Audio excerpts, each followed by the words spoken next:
Hi, ambassadors. I'm Paul Lavoie, Connecticut's Chief Manufacturing Officer. Welcome to the State of Manufacturing webinar series. I've got an exciting webinar for you today. I'm here today with a great group of very passionate people who are working to support the manufacturing industry. So please join me in welcoming Sheryl McNamee from readyCT, Deb Presbie from readyCT, Obiocha from CTNext, and Adam Rodrigues from Forge Impact. Welcome, everybody. Great. Thanks for having us. So, panelists, before we talk about how you support the manufacturing ecosystem, what I'd like you to do is just introduce yourself to the ambassadors. So tell us a little bit about yourself, tell us a little bit about your organization, and talk a little bit about, some of the things that you're doing around supporting the manufacturing ecosystem. We'll dive a little bit more into some of those things, but just kind of give everybody a general overview. So Sheryl, I'll start with you. Great, happy to get it going. Sheryl McNamee, Director of Public Affairs at readyCT. And readyCT is an organization that's been around since about 2011.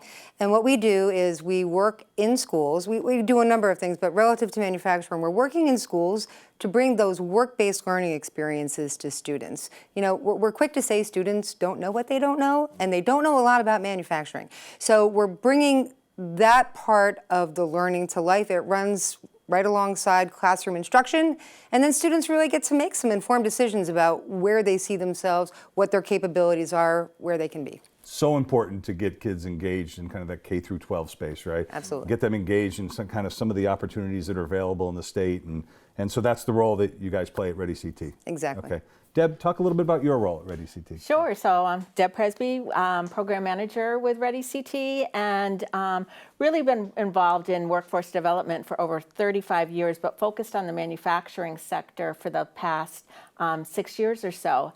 And have been leading kind of two initiatives, the Manufacturing Skills for Connecticut initiative that brings educators and manufacturers together, and the Manufacturing Career Roadshow that introduces students, high school students and middle school students primarily, to manufacturers in their backyard and careers in manufacturing. So, ambassadors, Deb started when she was 8. Just want to know that, okay? So, we're gonna pull a little bit on that roadshow program because that's an important program that's sponsored by the MIF, the Manufacturing Innovation Fund. So, we'll dive a little bit more into that. So, Oni, tell us a little bit about CTNext and yourself. Yeah, happy to. So, my name is Oni, born and raised in Connecticut, proud UConn alum. So happy to be here today. Go Huskies. Always. CTNext is the organization, quasi-public, and we're designed to really build an entrepreneurial ecosystem and innovation ecosystem across the state of Connecticut. So that means a couple things. One, we try to make it easier for businesses to access capital. We try to make it easier for them to find the high quality talent we know is all over the state. And we also try to tie that in with entrepreneurship support services, so make it easier for them to launch, scale, and ultimately grow their businesses. So really as a quasi-public, we're fortunate enough to work with DCD, MIF, Advanced CT, Connecticut Innovations, and a lot of folks in the acronym soup to make sure that as the government and state agencies, we're supplying individuals, entrepreneurs, and innovators what they need to be successful in the state. And you work across all verticals, not just manufacturing, Correct, right? correct. Manufacturing is just one of your verticals that you support. And the same thing, readyCT, or you do that as well, right? You're supporting education across all? Yes. Kind of, verticals, healthcare, all that. Okay, so all the high growth, high demand industries in the state, and then a couple extra. Okay, great. So I just want to make sure that we all know that you're supporting the entire ecosystem, but I'm really only care about what you're doing in manufacturing. So. I don't. I care about everything. You know what I mean. So Adam, tell us a little bit about Forge Impact, yourself, Sure. and Yeah, I'm Adam Rodrigues. I am the Vice President of Forge. I'm here thanks to Oni and Paul. The Manufacturing Innovation Fund and CTNext has really invested in what we do. And what we do is we connect innovators that have physical prototypes with manufacturers and suppliers in the state. So if you are inventing something, you have an innovation, and you want to keep that innovation here in Connecticut and have it produced by one of the 4,000 amazing manufacturers in the state, I'm the guy that does that kind of Match.com love connection between the inventors and the producers. Yeah, I'll amend that a little bit. You're here because of Clovia and Bill. Yeah. Okay, so Clovia McIntosh is an inventor that Oni and I that came to that we said we need to figure out how we're going to support these inventors in Connecticut, and Bill Hazard at Novo Precision said to me, bring me inventors so that I can prototype and help do that. And so Oni and I sat down, and we're pretty smart, right? We can take one and go, hey, There you go. let's see what we can do this. And we found you, because Yeah. you were doing this successfully in Massachusetts. We were. Right, Yeah. and now you've brought it to Connecticut to support it. So Yeah. if it's invented here, we want it made here, Absolutely. right, Oni? Yeah, Yeah. absolutely. So, so I'm going to go to Sheryl and Deb first, all right, to talk a little bit about readyCT. So tell the ambassadors about some of the programs you have, right? You have some pathway programs, you've got some work experience programs, and then we talked a little bit about, Deb, I want you to dive into the road shows and then the other manufacturing programs. So Sheryl, start with some of the programs and how you're kind of getting kids excited about different careers, and certainly for our ambassadors, focus a little bit on manufacturing. And Yeah, stuff. absolutely. Happy to. And I will defer to Deb on the roadshow. Yeah. But so career pathway work with readyCT, the model is we deploy a team member who is really targeting students and engaging students and talking to them and saying, join this pathway. Take the time to experience work-based life. What is it like? Start thinking about developing those core competencies that employers want, and listen to this guest speaker. Come on this site visit. See how these things are made. See your opportunities. See what's available to you. And some of your availability is grounded in a mere credential or 2 or 3. It could be a pathway through a 2-year college program. It could be a 4-year college program. It could be an advanced degree. But you've got a whole range of opportunities available to you in manufacturing. Come learn about them. And they will complement what's happening in the classroom. So essentially, there's no one path that everybody should take, right? It's an individual path. And, Absolutely. Right, and we're working to try to figure out, and I think a lot of it has to do with not only what am I interested in learning, but what's my socioeconomic status, right? Can I afford to go to college? Do I need to work to support my family? All of those things, and really finding that right pathway. But you have to have that work-based learning experience to be able to do that, right? Rather than just kind of drifting out there. So it's really important work. Yeah, and it's making an informed choice about what you want to do and quite frankly, what you don't want to do. Right. We've had students jump pathways. You mentioned the fact that we're in a couple of industry sectors. Yeah. We've had students jump from healthcare into manufacturing and the other way as well. So it's learning what you like, what you don't like, and it's interesting. If you think about when you're young, when you were 14, 15 years old, and who knew what you wanted to be, right? These opportunities didn't necessarily exist when the people on this panel were, in school. We recently touched base with somebody who went through programming with us, and he did what you might think, went through high school, got accepted to UConn, go Huskies, but found that college wasn't his thing, and he really thought, well, I had that manufacturing experience way back when with that team at readyCT. Long story short, he is living his best life in manufacturing, working for Hanwha. Can I say that? You can say Hanwha.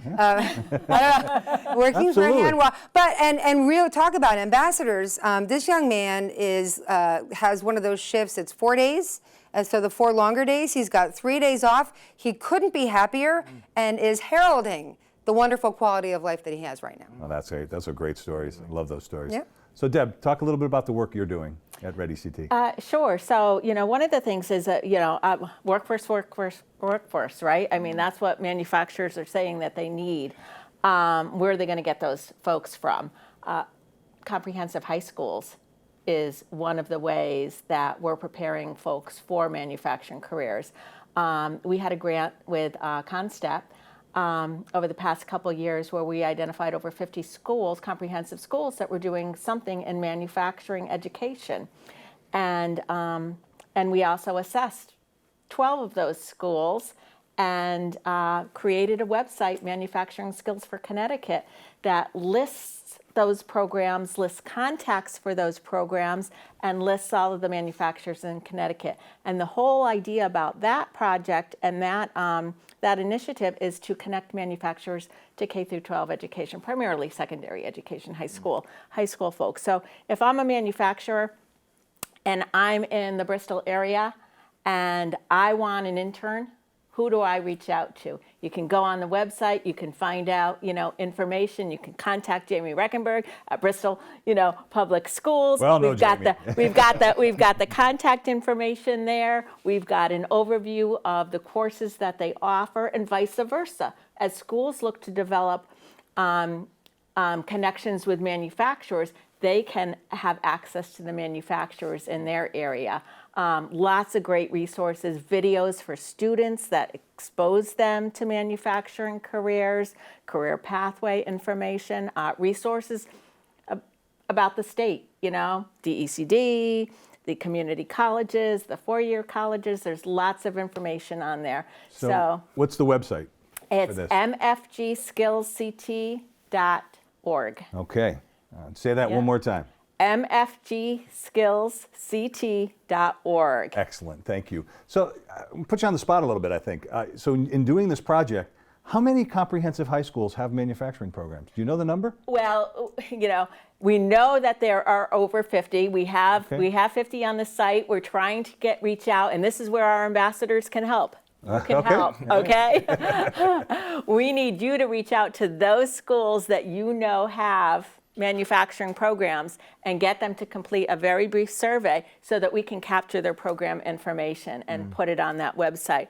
But what I didn't mention was that it's not only for schools and manufacturers to connect, but for schools to connect with other schools. So as they're developing their programs or enhancing their programs, they can reach out to another school and get some advice. And we're working down in New Haven a bit now, and they found that the website's very helpful in providing those resources and those connections. When I talk to a lot of manufacturers, they talk about how manufacturing programs are no longer taught at the kind of K through 12 level at our school system, but yet we have one of the top community college systems in the country. We have 17 technical high schools, and we have 50 comprehensive high schools that have responded to your survey out of 169, which we know there's more out there than that. So when you think about it, that's a pretty impressive ecosystem of how we're getting people excited about careers in manufacturing. And we've got a future project, we'll talk about that a little bit later, that I have a vision that I'd like you guys to implement about how we're gonna continue to do that. So that's a little teaser, that's a little lead in for you. In addition to the road show? Well, you're going to the road shows next. That's my other. So talk a little bit about the career road shows that we have out there. Okay, so the Career Roadshow is really to work with the regional sector partnerships that are connected to manufacturing. There are 5 throughout the state, and put on these career fairs for students, for middle and high school students. It's not a job fair. We're very clear with employers that don't expect, unless there may be seniors there that have gone through a manufacturing training program that may come with a resume in hand looking for a job. But for the most part, this is all about exciting young people, introducing them really for the first time to what it means to be a manufacturer and all the cool things that you can do in manufacturing. So again, we're doing this in different regions of the state. Coming up in September, we'll be in Norwich at the Dodd Stadium. Excellent. Bringing manufacturers from the entire eastern region together with middle and high school students in that region. And we're trying to do this in a way so that we're not duplicating efforts. A lot of folks are having, different one-offs in terms of these kind of events. So really coordinating with the chambers and the regional sector partnerships and the community colleges and the WIBs to make this a collaborative. Yeah, and it fits, so from the Office of Manufacturing, our mantra is that we want to have programs that are strategically aligned, that drive impact at scale, right? We want to be able to make sure that we're reaching large audiences. How many kids are coming to these roadshows? Okay, well, we had one in April in the South Central area that drew over 1,000 students. It was crazy good, For many students, particularly the middle school students, this was their first experience, attending something like this, meeting with employers. We did an evaluation. Over 80% of the students, as a result, of this experience said that they had an interest in manufacturing as a career. Wow, there's 800 future manufacturers right there. All right, ambassadors, that's important to know. You know, I was there. I was there when, you know, obviously all day was at Quinnipiac, and it was a great event. Go Bobcats, by the way. Okay. But it was. One of the really neat things is some of the manufacturers come up to me and they said, you know, Paul, this is great that we're doing this, but I'm talking to a 13-year-old about, or a 12-year-old about manufacturing. You know, I need workers today. And what I told those manufacturers, I said, you know, you gotta understand that we gave all these kids bags, and in those bags was information that wasn't for the kids, it's for the parents. Because when we change hearts and minds, we have to change the hearts and minds of kids, but parents and guidance counselors as we're going to build the pipeline. And this is a long game, right? I mean, we're going to solve the workforce problem. You know, it didn't take us, we didn't get there overnight. We're not going to get out of there overnight. But readyCT did an amazing job of just, you know, welcoming students, again, getting that feedback, but more importantly, making sure that there was information available to parents. Because the kids are going to take all the swag out that they like, and they're going to leave the bag on the counter, and the parents are going to go, what's this thing? Take it out and go, this is kind of interesting. So well done on the road shows. And again, we'll come back to the other idea because I need to get to Oni. Oni's over there chomping at the bit, all right? So Oni, tell me a little bit about CTNext and the programs that support the manufacturing sector. So. Yeah, happy to. I think, you know, kind of leveraging off the conversation around talent, one thing I'm really excited about is something called the Talent Bridge program. So what we do is we underwrite internship programs, $20 for current college students and $25 an hour for master's students to really have the opportunity. So over 3 months, you can be in a high growth precision manufacturer, or you can be in learn about Industry 4.0 and really get your hands into what's going on. I think as we have these conversations with manufacturers, you know, to the conversation that was just had, they're looking for folks now. And as we see with the proliferation of cybersecurity and Department of Defense increasing their guidance around these cybersecurity needs, it's really interesting on our side to say, how do we reposition that engineering or the CS major coming out of Quinnipiac or coming out of UConn to really go into the manufacturing, stay in the state, and understand how they can leverage those skills on building one of the most complex one of the most complex like building like stations is a nuclear submarine, right? So really thinking about what it means for the sharpest minds in the state, and as we have such a highly educated workforce and a great university and community college ecosystem, how do we leverage that into the jobs that are needed now and absolutely in the future? So that's a big one for us. Another one that we really like to do is kind of the small to mid-scale manufacturers. What does it take to get to that next level? How do we connect them with the Small Business Development Council and SBDC, the mentors that we have at CTNext, to reimagine what they can do to not only adapt and get up to scale with Industry 4.0, but really get in front of it so they can really be open to getting some more business through a lot of the larger partners, whether it's Electric Boat or Raytheon or Pratt & Whitney and others. So I think a lot of what we're doing is looking at manufacturing as a sector and saying, what are the gaps in the supply chain, whether it's human capital, financial capital, knowledge capital, that we can really be intention in filling. And our whole thing is we don't know a lot, if anything, about what's going on. So we have to talk to the people, meet them where they're at, and then really be intentional leveraging our dollars to make sure that we're solving or at least interrogating a lot of the problems that they face every day. So if I'm an ambassador and I'm out listening to talking to a manufacturer, and so what am I listening for that was going to trigger to me to say, hey, you know what? I need to connect you to CTNext. Yeah, what are some of the key things? Question. So I think, you know, I'm always interested in common denominator problems. Like, what's the shared issue that affects 2, 3, 4 manufacturers in the state? And I think that's where CTNext can jump in. I mean, as we've talked about, that's how we got Forge here, right? Yep. We've heard time and time again, we want to be front-facing with innovators and entrepreneurs at the doorstep of innovation. So when that product goes to market, we're the ones manufacturing it. Okay, so we bring in people who can do that better than us. So it's those things. We're really big on shared services, so we can, you know, a rising tide rises all ships. So we're really interested in saying what shared services that can support a number of entrepreneurs in manufacturing, whether you're small scale, medium, or large scale, to be able to do that work better and more effectively than the day before. So common denominator issues and also talent.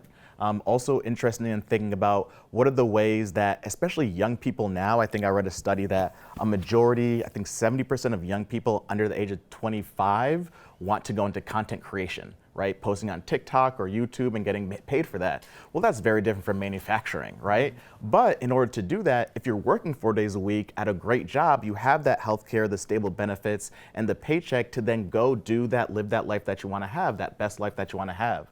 So understanding that it's the different needs of the Gen Z population and populations coming up under them, and understanding and just having the conversation to match their real world needs and their perception of the world with the opportunities that are right in front of them, and really being able to share that in a story that reflects to how they're looking at the world around them. Yeah, I saw a cartoon today where a teacher was asking, how many of you want to go into manufacturing? And nobody put their hands up. They said, how many of you want to be social media influencers? Yeah, for sure, yeah. And the teacher's like, we're all screwed. But I think you bring up an interesting point, and that point is that if that is a need from the workforce that's coming up, how do we create a work environment where they can make great products, but then also share what they're making, right? Exactly. And be able to influence people through the great products that they're making, or kind of the innovation that they're making. So how do we kind of blend those things together? Absolutely. That's interesting. And you have an internship program, the MIF, it's called Talent Bridge. Yep. MIF has their internship program.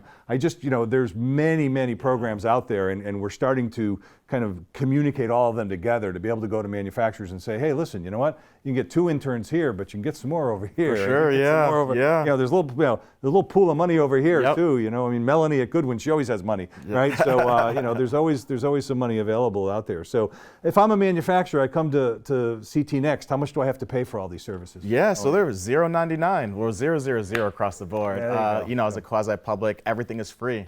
And we really try to be intentional about operating, knowing that we're a public good. So with that opportunity, really saying, the doors are open. We want to hear from everyone. We want feedback on how we can do better. I've started in this role last January. So I'm still very new. I've been born and raised in Connecticut, lived here my entire life, but this is a side of the ecosystem I've just never been on.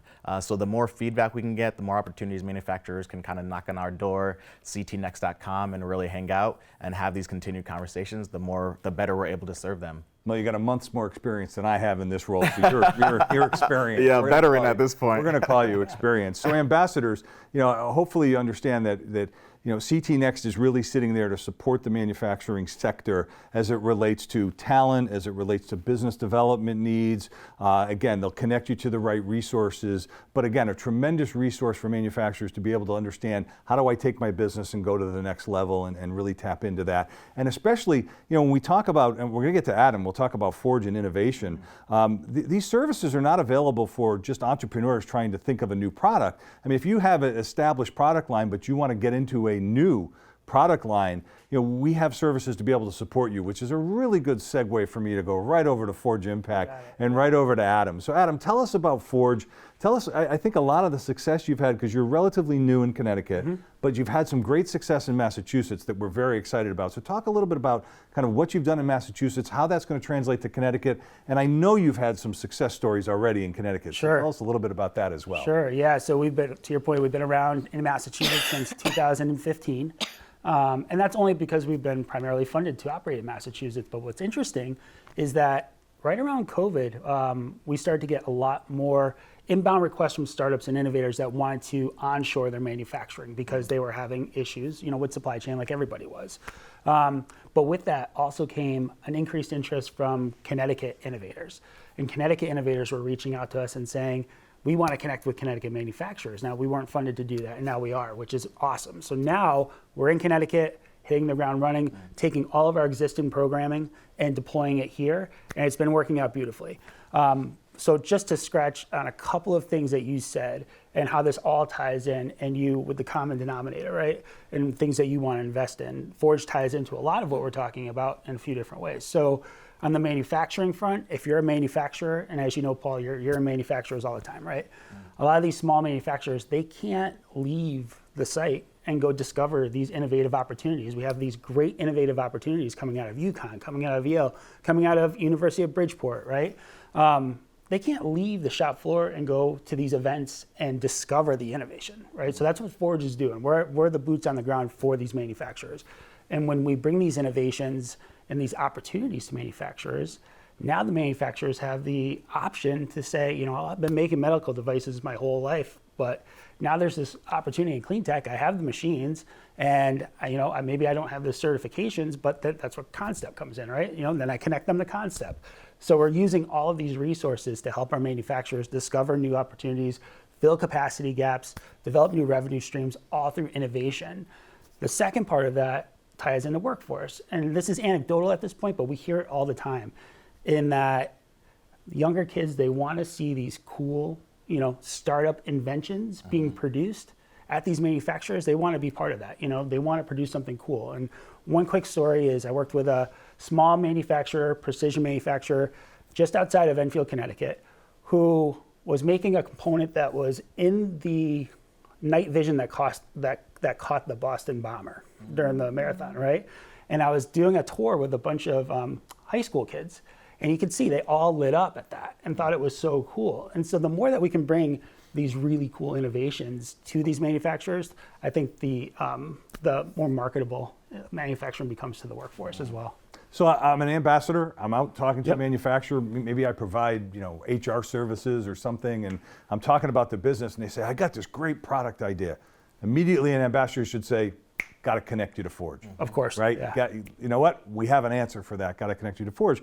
And so would you say your role is like you concierge people through this whole process of saying, let me understand your product, the manufacturability of your product, the viability of it, and then now we can start to go to prototyping. Then from prototyping and connect them. You're connecting people. You're the connective tissue in the entrepreneurial network that's really taking people and saying, hey, after this step, you're going to go here, and we're going to guide you here, and we're going to guide you there.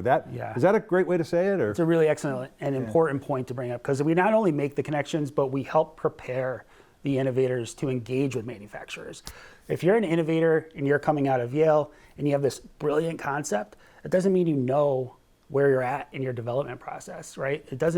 You might come to me and say, I need to connect with an injection molder. Well, you might not have customers yet, right? You might need to connect with a 3D printer first.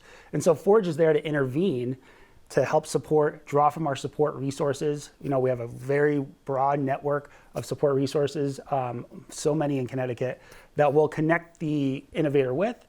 And then when they're ready to engage with the supply chain, then we make those right fit connections. So would it be safe to say that prior to having Forge on the ground here in Connecticut, that if I was an innovator in the state of Connecticut, my mindset would be, well, there's nobody here that can help me. I should look overseas to do prototyping and things like that. That was the mindset. That typically is the mindset. Yeah. And what happens is when you're a startup, especially if you're making a physical prototype, you have limited upfront capital. Right. And if you send your design files overseas and they're not ready to be produced yet, you're not working in person with a regional resource, you could waste all of your upfront capital to have your IP stolen. You could have a design come back that's not right, right? So wouldn't you rather be there and see it come off the product line, work collaboratively with somebody that's launched several products to market? That's what we're all about. So as you've built this ecosystem in Connecticut, tell me your reaction to you're more surprised that there's so much, you're less surprised, what as you've built this, because you've been involved with the launch of Forge in Connecticut and building the team and all of that. What's your, and you have some experience in Massachusetts, so what's your Connecticut is, fill in the blank. Connecticut is, so. Wonderful. I mean, there's so many support resources here for innovators. There's so many awesome support resources for our manufacturers. Paul, you're doing a fantastic job on that front, right? We don't have that in Massachusetts, but everybody is here to help. I think the biggest difference is we need people to know about each other, right? Because if you're a startup, you may not know that there's an awesome resource in New Haven, but there's also an awesome resource in Danbury. There's also an awesome resource in Hartford. So I'm hoping that through the work of Forge, we're bringing all of these great organizations together to build one strong support resource to help get these products made in Connecticut. So the perception of an entrepreneur in Connecticut was there really isn't these resources in Connecticut. I have to go overseas. The reality is that we are resource rich, and we just needed somebody to connect all that together.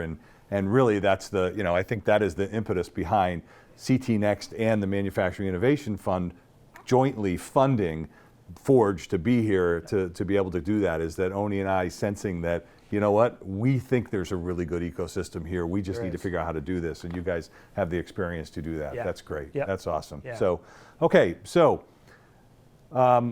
let's talk a little bit about, so I'm going to foreshadow. I foreshadowed this a little bit earlier. I want to talk about it in that there's a program in the state of Connecticut called First Robotics. I think all of us have been involved at some level with First Robotics. Have all of us been to a First Robotics competition?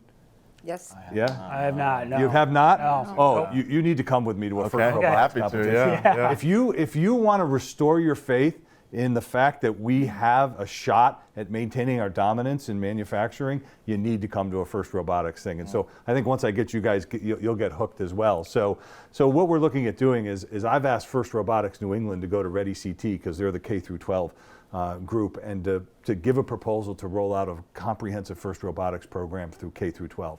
And in kindergarten, we start with Legos, right? They start with building things with Legos and getting kids excited about building things with their hands. At the high school level, these are flat out robots that are autonomous, and then they're robot controlled. And I'll just give you, there's one program in the state of Connecticut that has 47 members on their team, from marketers to people that do outreach, to people who build the robots, to the person who drives the robot.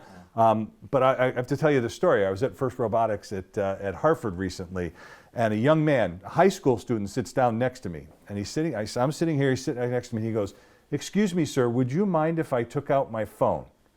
Okay, right, so all you're gonna fall off your chair then. And somebody actually asked if it was okay. The kid. And I said, "Sure, I don't mind you taking out your phone." He goes, "Good." He said, "Thank you," he says, and he has a notepad on his thing. He goes, "I need to track the results of the other teams and see how they're doing in this performance." And I said, "Okay, what's your role on the team?" He goes, "Oh, I'm the team strategist." And he's taking notes. This is an 11th grader, right? And he's the strategist, and he's taking notes and advising the team on what we need to do. So I got to get you guys out there if you guys have been there. But this is going to be a really exciting program. But what it's going to do is it's going to bring us, it's going to bring us entrepreneurs. It's going to bring us, people that are going to start inventing things here that into the Forge system. They're really going to have that entrepreneurial spirit. And there's a medical device manufacturer in Monroe who hired an Industry 4.0 engineer, put him in a lab and said, "Every time we bring on a new product, I want you to build an automated machine to manufacture this product." How cool of a job would that be for somebody that's interested in robotics and all that kind of stuff? And I said that to a senior, and he's looking at me like, "I mean, companies do that?" And I'm like, "Yeah, they do it here in Connecticut, though. You need to stay here. Go to college, get your degree, come back here, because we need every one of those in there." So, I'm really looking forward to seeing where that can go, and I think I think that's a game-changing investment by the Manufacturing Innovation Fund into creating an Industry 4.0 workforce that we so desperately, well, I won't say desperately need. We do need it. We have, I think, more than we understand and recognize that we have, but we do need more there as well. So we're going to wrap up our time together. So what I'd like you to do is talk a little bit to ambassadors about how our ambassadors can help support what you're doing. So Sheryl, how can our ambassadors, when they're out there and they're in the manufacturing ecosystem and stuff, how can they support the mission of readyCT and how can they spread the word about what you're doing? Sure. First, just a quick reaction to that announcement about the First Robotics and that investment. Yeah. That's such just a spectacular compliment to the work that readyCT is doing, and quite frankly, to the work and the education that Connecticut's public teachers are offering right now. I mean, we've got some really just spectacular educators in this state, and I think they'll really embrace this opportunity. And to the point of employers saying, "Well, I need people now." And I certainly appreciate that. Everybody listening appreciates that, no doubt. It's certainly a chronic problem, but this is part of the solution. And if we do this well, and if we do it thoughtfully, we're not going to have the chronic problem in, Correct. in infinity, I guess. Yes. But so to the question of how ambassadors can get involved with readyCT, well, readyCT, just to kind of give some landscape, we are in 4 school districts right now, officially Bristol, New Britain, Hartford, and East Hartford. And we're making early inroads in New Haven. There's a lot of interest and some planning's happening there. And then we're moving into the eastern part of the state as well, and with some of the work that my colleague Deb was referencing. And really the sky's the limit. If there's an interest in bringing career-connected learning to a public school, let us know, and let's talk about it, and let's talk about the business partners that we want to bring in. Let's talk about the educator champions. I can't say it enough. Anything that's really successful that we do has one, if not two, champions to bring it to fruition, to bring it to success. And so, we're certainly open to any district. And I say any district. We have so many in Connecticut. Sure. We're really invested in local control, precious little regionalization in public education in Connecticut. So district by district, even school by school, we're open to conversations about how we can bring these work-based learning experiences and the business voice into the classroom. Yeah, and if you use the, again, going back to the Office of Manufacturing's mantra of strategically aligned that drives impact at scale, Yep. let's stick with our cities, right? Let's change the pathways in the cities to be able to make sure that we're giving people, that's how we're going to be able to drive impact at scale. And that does strategically align with our manufacturing plan of really how do we provide real change opportunities for young kids who live in our cities and give them the opportunity to have life-changing careers. So that's great. Sure, Yeah. and just one extra point on that, I would say every year, about 10,000 students graduate from our public school Yeah. system, and we don't know where they go. We don't know, they don't show up in college, they don't register as being employed. So we've got 10,000 bodies. I have 10,000 open jobs in manufacturing right now, so we just, There's your alignment. there's our math, right? Yeah, there's our math. And so if we connect with these kids Yeah. and we show them that manufacturing is digital and it's dynamic and it's cool and it's AI and it's robotics, there's a whole talent pool there for us to tap into. Yeah, great. Deb, how can ambassadors help you in your work? Well, I already mentioned the MFG Skills CT Yeah. website, and to get more programs, Excellent. school Yeah. programs on there. But in addition, we need manufacturers to offer internships to high school students in manufacturing. So anything that they can do to spread the word that it is okay to take a high school student, a 16 or 17-year-old, and put them in a manufacturing internship.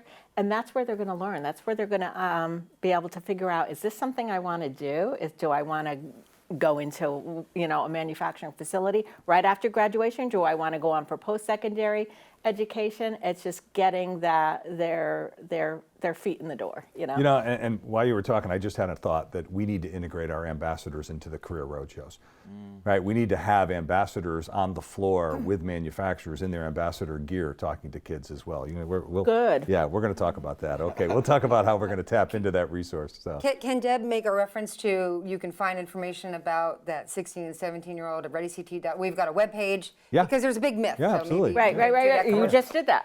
Yeah, well, what's the webpage? What's the webpage? It's a webpage on readyCT and on our manufacturing. So what's the skills readyCT Connecticut. webpage? readyCT.org? If you go onto readyCT.org, it'll say under programming, there's information about how you can get 16 and 17-year-olds onto your floor. Okay, good. Because the myth is that you have to be 18. Right. And that's Not just true. not true. That's not true. Okay, another myth busted. So, all right, Oni, how do ambassadors help you? Yeah, so a couple things. I think, like I said before, common denominator issues. What are the things that multiple manufacturers are dealing with that you think an investment in the early stage can help to really understand how to make that ecosystem a lot more efficient and effective? So I think that's one. I think the other thing is also understanding, where do manufacturers want to be? What markets do they want to go to? And how can we do a bit more of promoting the manufacturing innovation ecosystem to individuals and organizations outside the state of Connecticut? CTNext does a lot in terms of marketing our innovation ecosystem to other states and really trying to be a global player. I think we're well positioned because of the resources that we have in the state. And we want to share the stories of folks who are building those incredible products and providing those services to anyone who'll listen. So any stories that they'd like to share and any problems that they'd like to share as well, those things we're all ears for. And the more feedback we can have in terms of launching programs to solve their particular issues, we're more excited to listen. And your website is? CTNext.com. CTNext.com. And all your contact information's on your website? Right there, Same yep. with you guys? Yeah, Yes, and if okay. I didn't say it's mfgskillsct.com, that's what it is. Sometimes I get the org mixed up because You of might our have said org. agency. I might have said org. It's .com. It's .com. But we're going to have a little graphic on There the you bottom go. that will have that as well. All right, Adam, what about you? How can our ambassadors help help our manufacturers connect to Forge? Yeah, so if you are out and about meeting with a manufacturer and they say that they want to get involved with innovation, but they don't know how, or they want to discover new innovative opportunities, but they don't have time for it. They want to fill capacity gaps. They want to discover new markets. Those are all bells, that should go off and say, okay, Forge is going to help you out. And it's really easy to connect with us. And we de-risk, really important, we really de-risk these connections so that when we send an innovator to you, we have already talked to that innovator, we already know what they have for funding, and we're not going to waste anyone's time. So there is a potential match when we connect them to a manufacturer as well. So just getting the word out about that, any manufacturers you deal with, go to forgeimpact.org, and all of my information's on there, and we'd be very happy to connect with you. Excellent, Yeah. excellent. Thank you, all of you, for being on. All right, ambassadors, thanks for listening today. And as you interact with manufacturers, please let them know about readyCT, CTNext, and Forge Impact, and the important role that they play in driving innovation in our manufacturing sector. So Sheryl, Deb, Oni, Adam, thank you so much for joining us today. Thank you for investing your time, and thanks for participating in the State of Manufacturing webinar and providing our ambassadors with important and useful information. So everybody, go on out there, let's spread the good word about manufacturing and make it a great day.